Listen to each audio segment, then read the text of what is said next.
ওই ওই বেদব, বেদবের তো একটা সীমা আছে। বেদব করার একটা সীমা নাই। তুই তো বাইনসুদ জানি কোনকার। এই বাইনসুদ, এই বাইনসুদ, দেখছো দেখছো দেখছো দেখছো দেখছো কেমন সুদাই বানিয়েছে, দেখছো? হারাম জাদা আহম কি এনে ফিল্লি। এই বেদবের একটা সীমা নাই, বেদবের একটা করার নাই। জান্নাত আর এতে জামুনে তাই কস তাকু বিকা।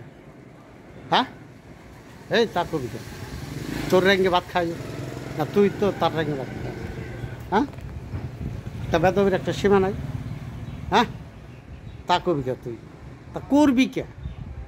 হ্যাঁ, বেদব, বেদবের একটা সীমা আছে। বেনসুর, এই বেনসুর, দেখছ ফাজলাম কিছু দাও না। এই ফাজলাম কিছু দাও, ঘুরলি নাকশা একবার ফাটিয়াল দেব, নাকশা একবার ফাটিয়াল দেব। বেনসুর জানি কোন কার, বেনসুরদের কথা শুনছ না? কথা শুনলে শুল জ্বলে, দেখছো? হ্যাঁ, দেখছ? আমি কইলাম কি আর কই কই আচ্ছা।